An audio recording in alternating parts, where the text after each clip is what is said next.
Please what? I'll have another glass of wine, please. Are you allowed to talk to me like that? Yeah, I think I am. Welcome to MsMojo, and today we're counting down our picks for the top 10 Sex and the City moments that we love to hate watch. I think it's great.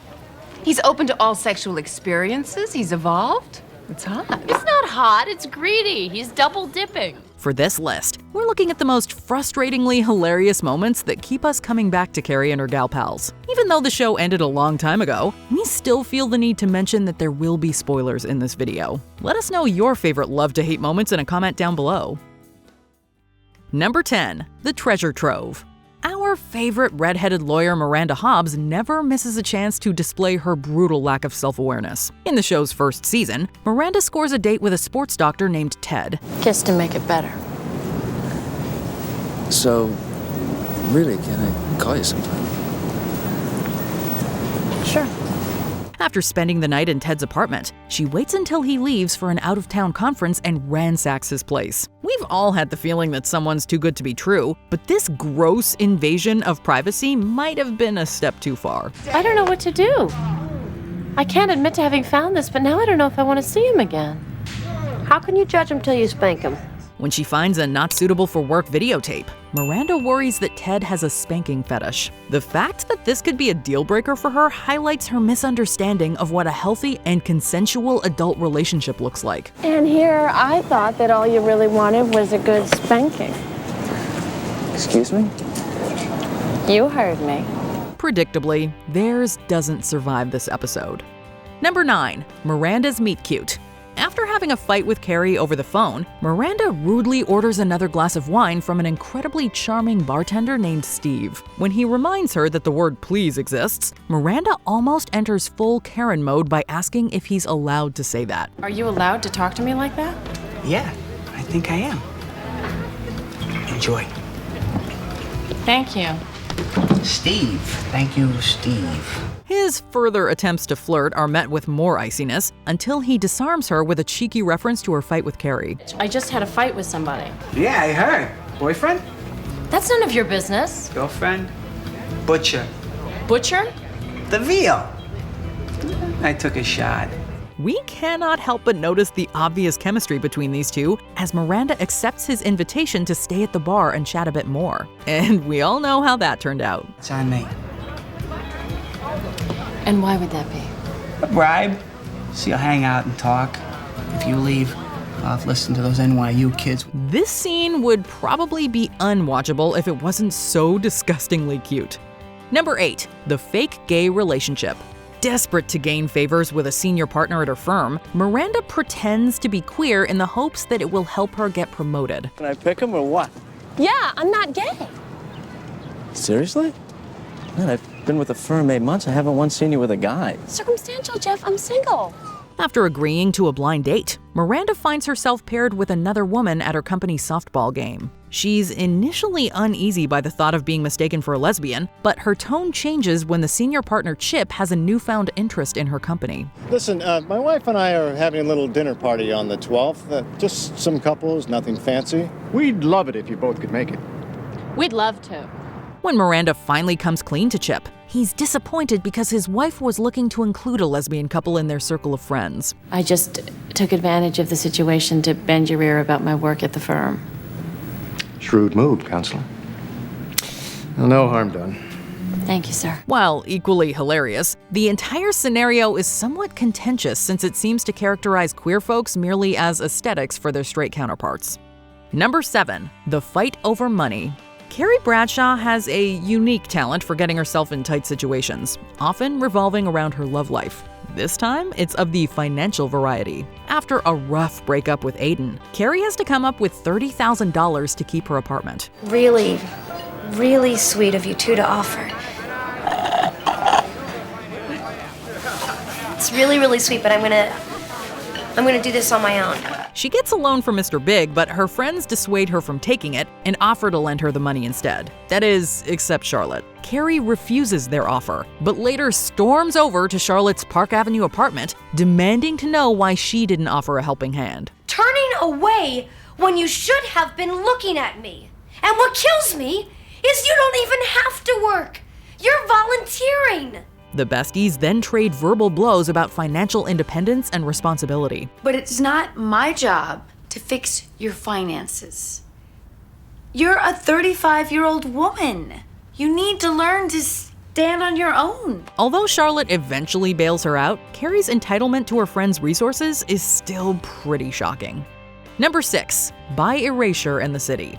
This episode explores Carrie's short-lived relationship with Sean, a 20-something bisexual guy. After Sean casually comes out to her, Carrie brings up his sexuality with her friends. Maybe I do have a problem with this. I'm an old fart. Correction, a hot old fart.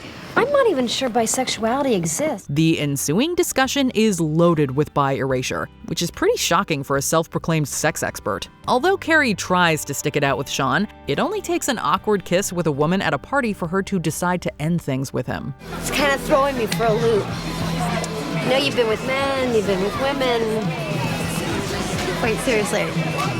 Were you just looking at that guy? This decision seems to be rooted in her own insecurities. Is she no longer young and desirable enough to attract a heterosexual partner? By today's standards, this question seems utterly bizarre. That was the last night I saw Sean. I realized they could do whatever they wanted, but deep down, I was too old to play this game. The episode serves as a time capsule that captures the cultural conversation around bisexuality during that era. Number 5. Carrie ruins Natasha's lunch. At some point, we all need to be reminded that the Earth doesn't revolve around us. When she's robbed at knife point, Carrie sees it as karmic fallout from her affair with Big. Tasha fell down the stairs and now I fall down the stairs. This is an open and shut case of karmic retribution. She then tries to offset her guilt by donning her iconic newspaper dress and ambushing Natasha at lunch. Her superficial apology is met with stiff resistance from Natasha, who responds with a succinct monologue that shows her willingness to hold a grudge. And if there was something that I could do to take it all away, I would. But I can't. So I came here today because I needed to say how sorry I am. We can't help but cheer Natasha on as she gives Carrie a verbal lashing for the history books, reminding her of her completely narcissistic behavior. This scene perfectly highlights how people handle betrayal, especially when it involves a person who caused you to chip a tooth. Sorry that you felt the need to come down here. Now, not only have you ruined my marriage, you've ruined my lunch. Number 4. The Judgment of Samantha Jones. The drama and tension between the four ladies of Sex and the City can be equally entertaining and difficult to watch. When Carrie walks in on Samantha being extra friendly with a delivery man, her disapproval is a little too obvious. She then spends practically the rest of the episode judging her sex-positive friend. How funny was that thing in my office today? It was hilarious. I'm sending you the x-ray bill for my elbow. Could you have gotten out of there any faster? No. Oh, lighten up. Things come to a head when Samantha tries to help Carrie find the best outfit for her book cover. The two get into an argument about Carrie's judgmental antics, leading her to blurt out that she could never be in Samantha's shoes. I have marabou-covered breasts. That is my only problem. I'm not blind.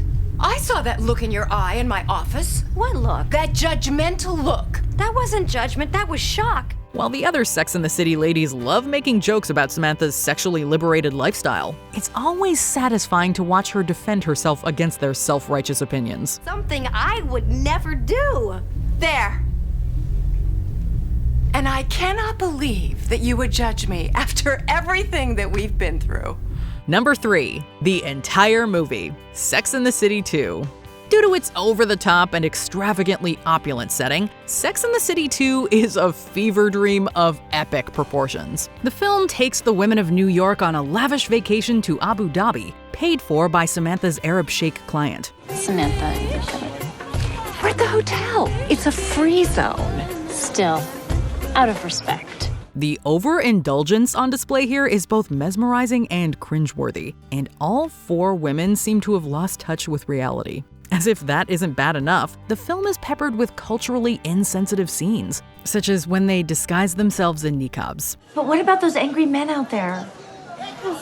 How are we gonna get past them? For all these reasons, it justifiably earned scathing reviews from critics and multiple Golden Raspberry Awards. Nevertheless, the luxurious experiences and absurd storylines all add to this movie's appeal as the guiltiest of pleasures. Do you have anything to declare? Yes, I'm a mess. Number 2. Carrie spies in a church. It's easy to let obsession take over when we fall for that perfect someone. I want to go to church with you and your mommy. How about this Sunday? Well, it's just a private little thing my mother and I do, just the two of us. In Carrie's case, that meant wearing a big hat and spying on her newest fling while at church with his mother. When she becomes threatened by some mystery woman spending time with Big, Carrie calls on Miranda to do some sleuthing. Here, pray. Oh, there they are. Where? There. They're able to remain unseen until the former accidentally drops a book in the middle of the church's service. To add insult to injury, Carrie is unimpressed when Big introduces her as his friend. It's a lovely church. Yes, isn't it? Don't you think it's lovely? Mother, this is my friend Carrie. I searched her face, looking for the light of recognition. The inability to respect each other's boundaries should be enough to call it quits on the relationship. But the couple decides to get back together, despite Big's commitment issues. Before we unveil our top pick, here are some honorable mentions.